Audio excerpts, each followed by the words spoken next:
our symposium on advances in Fischer-Tropsch chemistry. Let me call your attention to paper number 112. It has been withdrawn, so we will adjourn for an intermission a little early and take a little early intermission, a little long intermission. Also, paper number 127, which is the last paper in our symposium this afternoon, has been withdrawn. This morning, our first paper is entitled "A Different Function of the Added Noble Metals of Cobalt Catalysts for Fischer-Tropsch Synthesis." The paper will be delivered by Dr. Li Fan. Co-authors are L2, R.A. Keogh, and B.H. I'm sorry, I skipped to the wrong. S. and Kei Fujimoto.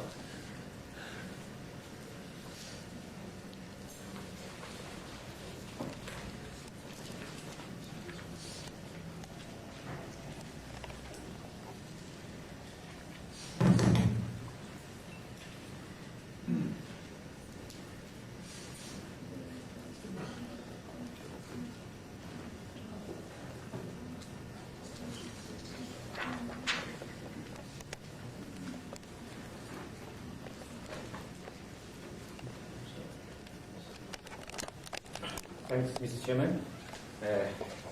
It is my pleasure to be able to come here to introduce you our recent findings on the cobalt-based catalyst for Fischer-Tropsch synthesis. Before my introduction, I would like to tell you that I changed my name from the old name Li Fan to the new name Tsubaki. Okay.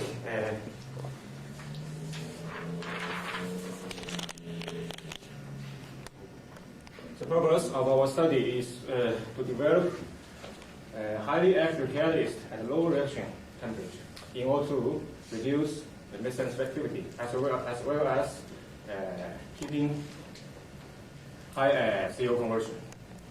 High dispersion of the supported cobalt, of course, it is important to realize the high conversion, but as you know, finely dispersed cobalt oxide on the support is not so easy to be reduced. So, to increase the reduction degree of the finely dispersed cobalt oxide, we used a mixed precursor salt. A part of it we reported it at the last symposium in Anaheim last March. Yeah, we used the mixed precursor salt as well as the addition of a very trace amount of noble metal, about 1% in molecular based on the cobalt. We find some interesting results, and would like to report it now.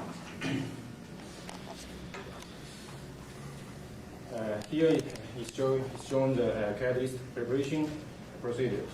Inside in the witness co-impregnation of the nitrate cobalt and the cobalt acetate, and the noble metals salts, for example, lithium nitrate solution, or the G-nitro, G-amine, platinum salt, as well as its analog for palladium, were utilized. It should be noted that chloride is not included for these precursors.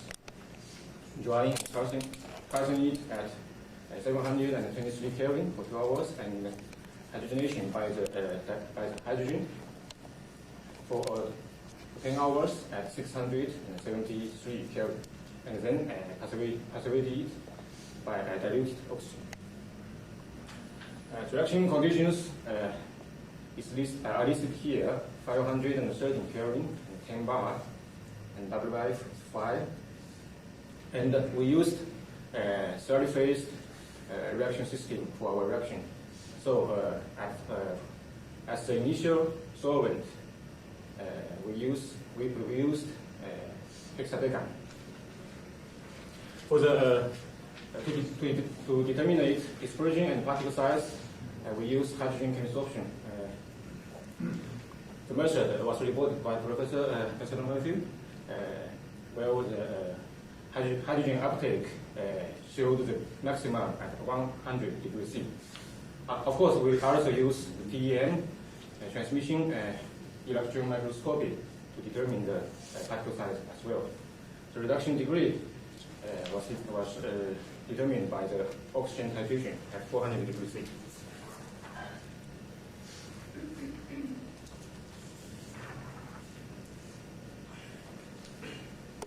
Here is the configuration of the slurry phase reactor.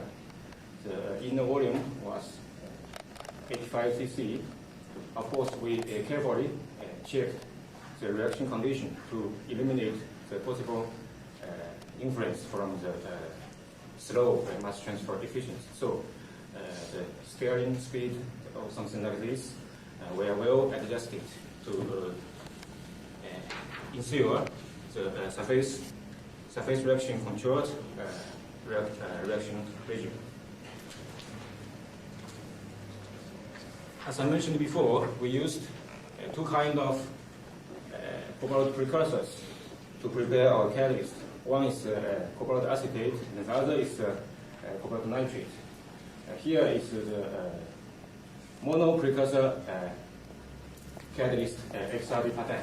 You can find for the nitrate derived catalyst very sharp cobalt peaks were detectable. But for the acetate derived catalyst, maybe due to its fine dispersion, no sharp cobalt peak were detected.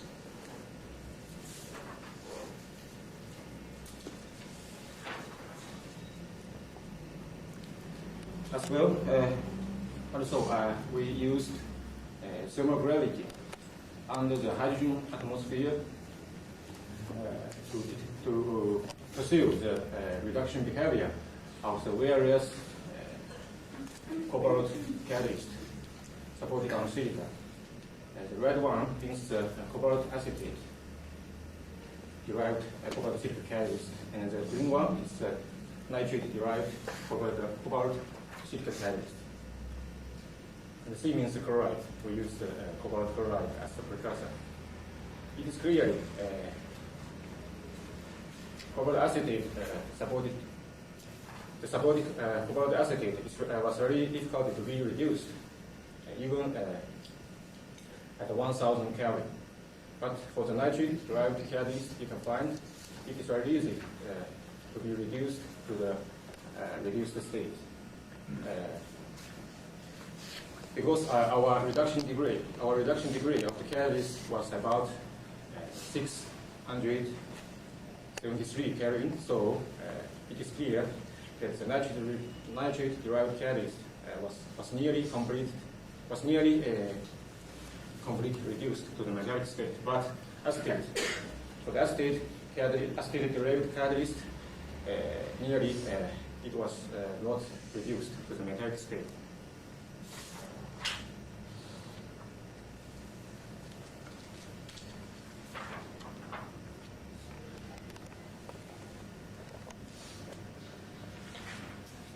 And this figure compares this figure shows the relationship between the reduction degree, activity, and the precursor ratio of the catalyst. 4 kinds of catalysts were tested. 10 means 10%. Total loading was 10% from nitrate, only from nitrate. 10 means 10%, only prepared from acetate. This is really just a mixture of the precursor. We use the mixture of precursor and adjusted the ratio of nitrate to acetate. The green curve was the CO conversion, and the red one is the reduction degree obtained from oxygen titration, and the violet one is the reduction degree derived from the PPR. You can find with the increasement of nitrate in the mix, with the increasement of the nitrate ratio in the catalyst composition, the reduction degree obtained from either oxygen titration or from PPR increased almost linear. But for the CO conversion, you can find 5N to 5A. It means similar mole of the nitrate and acetate were utilized to prepare or catalyst showed the maximum CO conversion. Of course, it is able to say that for 10N catalyst, its reduction degree was very high, but the dispersion was relatively low. But reversely, for the 10A catalyst, of course, its dispersion was very high, but the reduction degree was relatively low.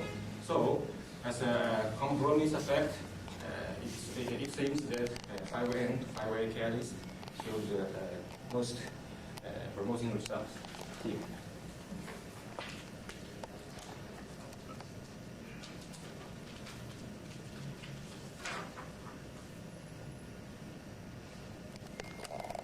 This figure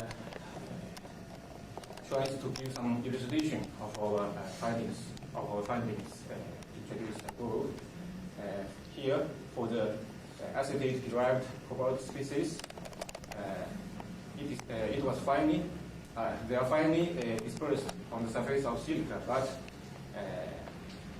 if the reduction degree was as low as 400 degrees C, it could not be reduced to metallic state. Only at the reduction temperature as high as 1000 Kelvin, it could be reduced to metallic state.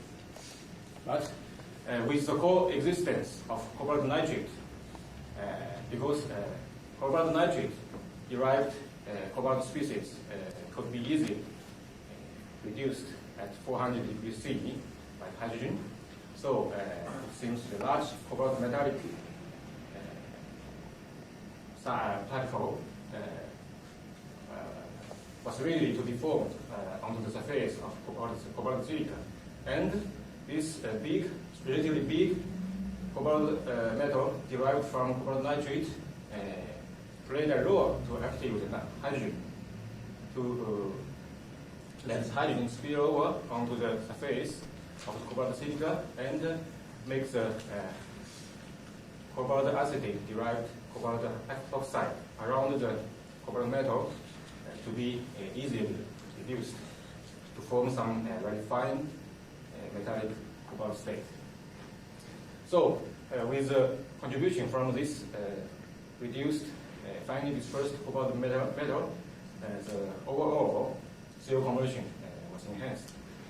This is our explanation. So based on the contents introduced above, we also used this mixed cobalt precursor derived catalyst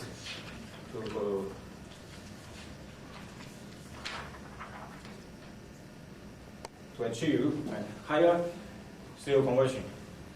Here you can see reduction degree was not as high as 100, so we want to further add a little bit noble metals to raise the reduction degree further. Here is some reaction performances and as well as some characterization results. As I introduced above, 5N plus 5A is a mixed precursor derived catalyst were utilized as the standard catalyst, and a very trace amount of noble metal was added to the standard catalyst, ruthenium, platinum, and palladium. So the molecular ratio of the noble metal to cobalt was 1 to 50. And you can find the CO conversion increased remarkably from 36% to 72%, about doubled for the ruthenium added catalyst. And as well, at the same time, base selectivity was kept the same, and the QOF was slightly increased. But for the PT and the PD, in the case, you can find, of course, overall CO conversion was enhanced to some extent, but methane selectivity as well as CO2 selectivity was remarkably higher. Reversely, the DOF increased from 9.3 of the standard catalyst to 4 or 5. In this table, the structure difference, a part of the structure characterization results are compared. Reduction degree, which was obtained from the oxygen titration, are compared here. You can find for the standard catalyst only half of the reduction degree, only half of the cobalt oxide was reduced. But with the addition of ruthenium, almost all the cobalt species were reduced. But for PT and PD, in the case, the reduction degree hardly changed. For the dispersion, you can find ruthenium in the case gave a very bigger particle size, but for PT and PD, the particle size were reduced compared to the standard catalyst. This is hydrogen absorption results and the TEM depth. It is very curious that the results from TEM were lower than those from hydrogen dispersion, hydrogen absorption. At the present stage, I don't know the reason for this one. But for the trend, among these 4 catalysts, you can find ruthenium-aided case showed the biggest particle size. And then the standard catalyst, for the PT and PD-aided catalyst, particle size was smallest.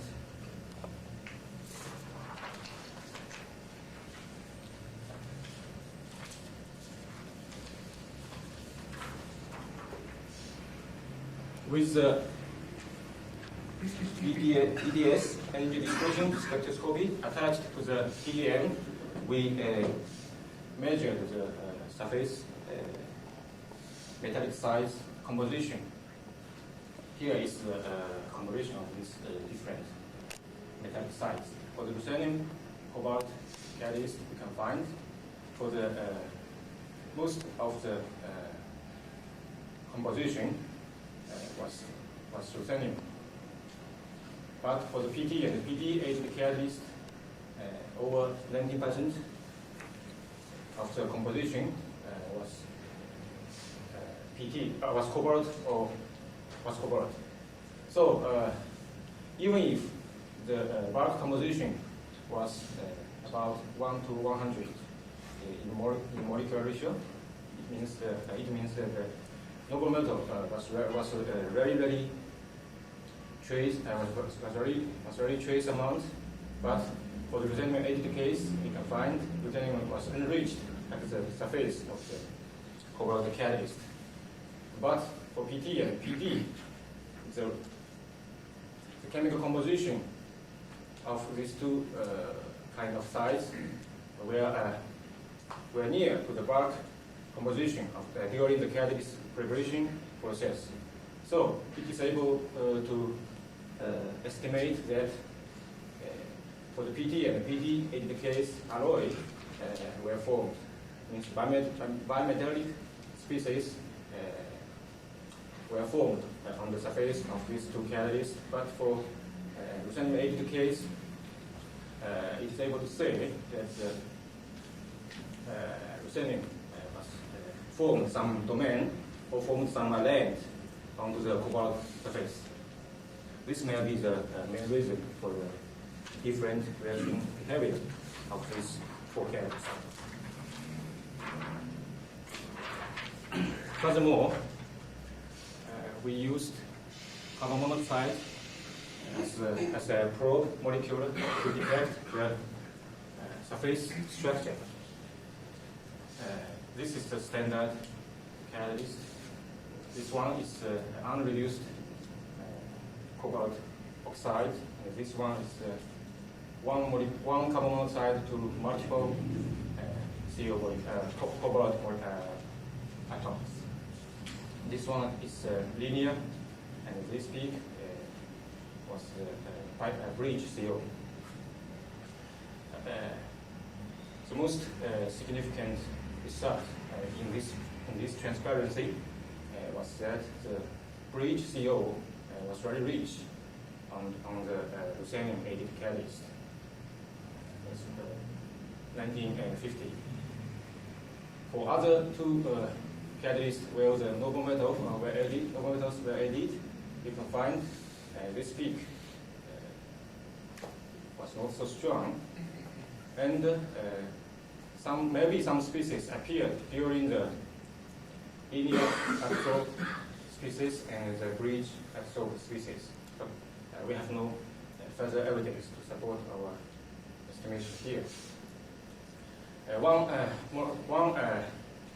Another interesting phenomena was the redshift of the linear absorbed CO molecules onto the cobalt atoms. You can find even the particle size of cobalt was reduced from here to here to here. I mean, these two catalysts has very small supported metal particles, but its CO wave number, absorbed CO wave number, gave the redshift. It is very curious because for the small supported cobalt particles, the CO absorbed CO wave number should give a blue shift to this side. But in this case, it shifts the linearly absorbed CO shifted to the lower side.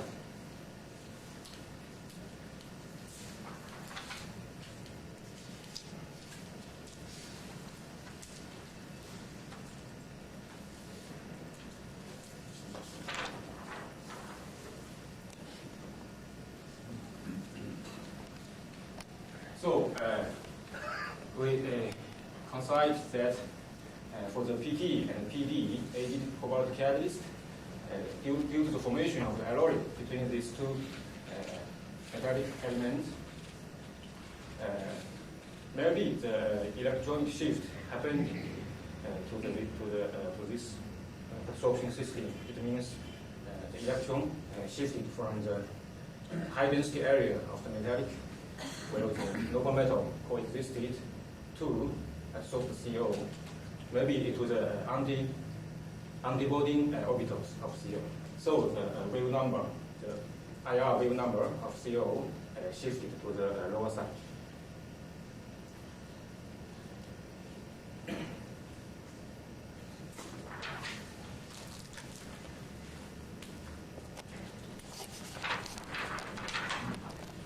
Besides the absorbed IR information, we also conducted the PBR experiment where hydrogen were used. Here is the standard catalyst. This is the ruthenium-added PT and PD-added catalyst. For the standard catalyst, methane gave the peak at 400 Kelvin, but for PD and PT, a very high peak temperature of methane appeared. For ruthenium-added catalyst, lower methane peak temperature appeared than these two catalysts. So, to some extent, we can say that the higher CO conversion of this catalyst was reasonable. But for the concerning the CO2, you can find CO2 formation appeared for the PT added catalyst. It is until now we cannot find a good explanation to this result.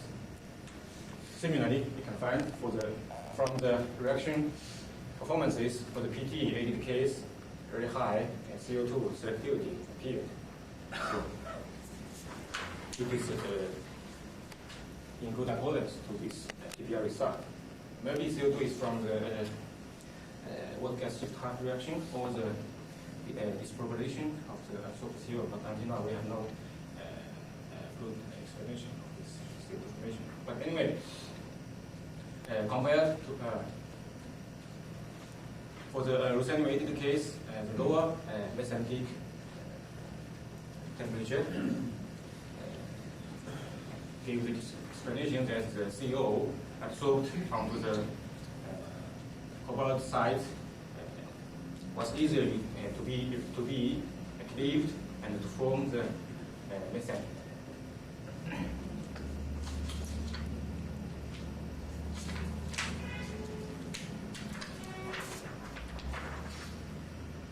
Also, it is well reported that the breached CO was the active species for the Fischer-Tropsch synthesis. So this result give very good explanation to the reaction performances. As a summary, let's say the reduction degree was enhanced significantly with the addition of trace amount of noble metals. Also, the ruthenium-aided catalyst was very active because a large amount of grid-type adsorbed CO formed on the highly reduced cobalt big crystals. So also the ruthenium was enriched in other words, it existed separately on the surface of cobalt. Last, and the addition of PT and PD was not so obvious due to the alloy formation with cobalt. So it seemed also that electron shifted from alloy to the absorbed CO. Last, financial aid from metal is appreciated. Thanks for your attention. Since our third paper is not going to be here, we do have plenty of time for questions. Albert Wallaby, BYU. Why did you calcine at 723 Kelvin or 500 degrees centigrade? Why so high? Did you look at the effects of calcining at other temperatures? Yeah, we also, of course, we investigated the effect of calcination temperature as well as the reduction temperature, but no obvious changes were observed if we change the calcination temperature for this mixed precursor reduced catalyst, derived catalyst. That's interesting because I think we've seen a big effect as you go to higher calcination temperatures on reducibility of the catalyst. That's something you might want to look at. The second question, what is the temperature which you're absorbing on the catalyst in your chemisorption? What yeah. For your second question, we referred one publication of your group and the 100 degrees C. We conducted the hydrogen absorption at 100 degrees C. According to your findings, that 100 degrees C absorption gave the maximum activity. Of course, for the first question, I think in our case we use a mixed precursor. A part of them were from nitrate, and another part of them from acetate. So I think the calcination temperature effect was not so obvious because two kinds of cobalt oxide formed at the same time on the surface. Back to the chemisorption, did you measure total amount absorbed, or did you pump off to remove physically absorbed? Yeah. The uptake here was the difference between the first acetate and the second acetate. So the physically absorbed state was excluded. See, I think that would explain your high crystallite diameters, apparent diameters from absorption. We always use the total absorption because if you pump off, if you do a second isotherm, you remove part of the chemisorped hydrogen. And so you're undercounting the number of cobalt atoms on the surface. So absorbing at 100 degrees centigrade is correct, but to pump off is not in accordance with the the method that we reported. You mean the total consumption of hydrogen? Yeah. 100 degrees. Yeah, so I would recommend you go back and recalculate your dispersions based on those total hydrogen uptakes. Right. I think you will see better agreement with your TEM results.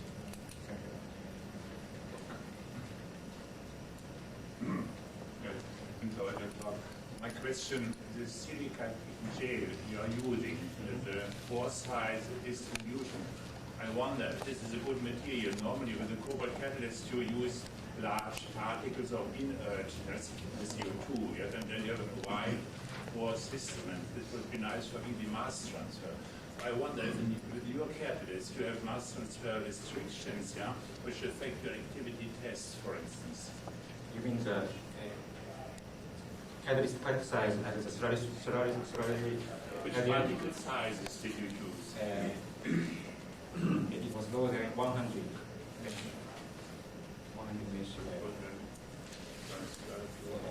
0.1 milligram or 1.1. Of course, we checked the influence from the possible mass transfer controlled region, but most simply, we checked the reduced activation energy for our system. It was high enough, so it seems that the mass transfer problem was not so serious. You didn't apply any additional promoter like zirconia or so, yes?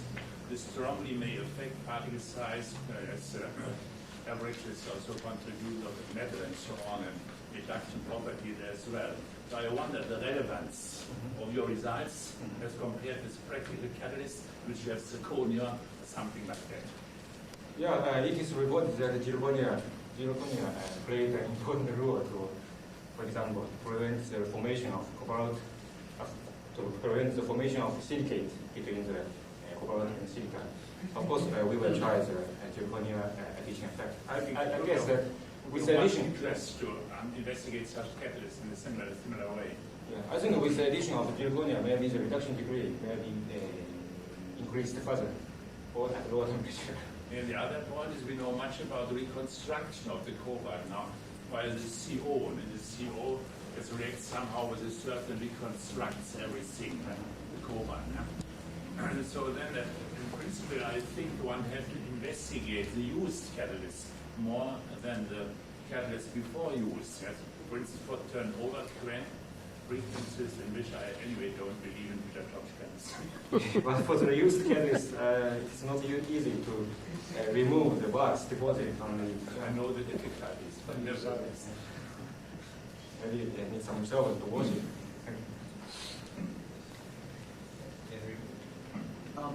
The question about the surface segregation of ruthenium. It is clear that cobalt and ruthenium have a very low miscibility as metals, but very high miscibility as oxides.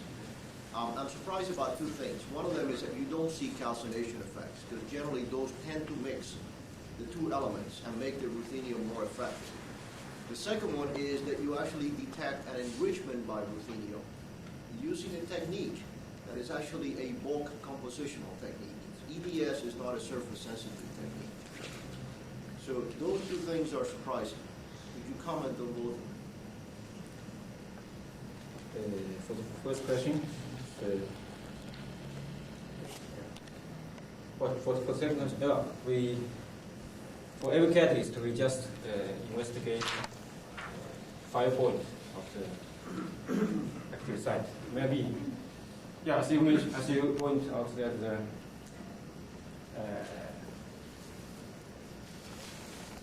You only have 1 atomic percent ruthenium. So for you to have a bulk composition that is that much ruthenium, there must be many, many, many particles that do not have any ruthenium and are pure cobalt. yes, but we just take about 5 points for each catalyst. But for all of the 5 points, similar phenomena appear. But maybe it is necessary to detect more area of catalyst. I think the XPS is much better technique to use the surface. Yes, but in fact we indeed measure the XPS spectra, but no no really obvious significance appeared for this catalyst. We have seen the segregation of ruthenium by XPS on both foils and cobalt ruthenium by metallic particles. We have seen the ruthenium enrichment on the surface. There's no question that it happens. Mm-hmm. The question is whether this data provide any evidence that it has happened in your experience. Maybe if the ruthenium exists separately from the cobalt, it can enhance the reduction degree of cobalt bond. But if it forms early, the reduction degree cannot be enhanced significantly. Okay. Yeah. Based on your result on the ruthenium catalyst and our findings, I think we can explain the curious behavior of these two catalysts. Yes. I wondered if you also looked at the influence of ruthenium for only when you only use cobalt acetate precursor, because you have large difficulties with the reduction, and ruthenium might help with that as well. You mean the surface So you use now a mixed precursor? Because it was more easily reducible than only the acetate. But what would the ruthenium do if you would only use the acetate? Yeah. With the coexistence of the nitrate derived cobalt metal, the oxide species from acetate can be reduced easily due to the spillover effect. But it was not high enough to obtain the 100% reduction degree. If of course we can realize the higher reduction degree and higher reduction temperature, but in that case the sintering of the cobalt will happen. So we want to lower the reduction degree temperature with the addition of some trace element of ruthenium. Yes, there is also some interesting differences between the activation behavior of this catalyst. What is the development of time of stream? For each catalyst we tested, for each reaction we run for 6 hours. 6 hours. Was there any difference? Was there any difference in behavior? You mean the change, actual change of, with the time of stream? Yes. Yeah, from the second hour it gave the biggest activity, but from the third hour the active change almost disappeared. Very stable activity was obtained. And the purpose of this development of this catalyst is to use in the phase band or slurry phase. Slurry phase. Yeah, but if this is the phase band. No, this is a slurry phase. Semi-batch slurry phase depends. Yeah, of course, in the future we want to use the slurry phase. What's the volume of the autoclave? What's the volume of the autoclave? 85 cc inside volume. Another question? I wanted to come back to your bimetallics here and ask how you actually added the noble metal. Was it added with the cobalt, or was it added after you had prepared the cobalt catalyst? And did you calcine, or before or after? Yeah, I'm sorry I did not explain carefully here. We use the co-incorporation method. So cobalt nitrate as well as acetate and normal metal precursors were incorporated at the same time, one time, to prepare the catalyst. Of course, now we are investigating the effect of the different incorporation procedure. For example, we this first and then add the normal metal. But now it's unstudied. Yeah. It's been my experience that if you co-impregnate and then calcine at a high temperature, you will get segregation of the cobalt and platinum or palladium And the platinum, for example, will form large particles of platinum metal. I imagine the palladium would form a palladium oxide. But that would suggest that you probably didn't have an alloy of the cobalt with platinum or palladium. And what also occurs to me is that by adding the noble metals later, you might be able to get these separate phases as we talked about. Yeah. So there's a lot of different ways to approach this. Yeah, maybe if we add platinum or palladium after the cobalt impregnation, maybe cobalt and platinum exist separately on the surface of the silicon. Maybe it's completely different behavior. But the only way you could really prepare an alloy is to not calcine and reduce directly. That's what I'm thinking, based on our experience. Yep. You're right. Of course, the formation of alloy here is not the result we desire. We want to reduce the possibility of alloy formation when we need some artificial work. Let's thank the speaker.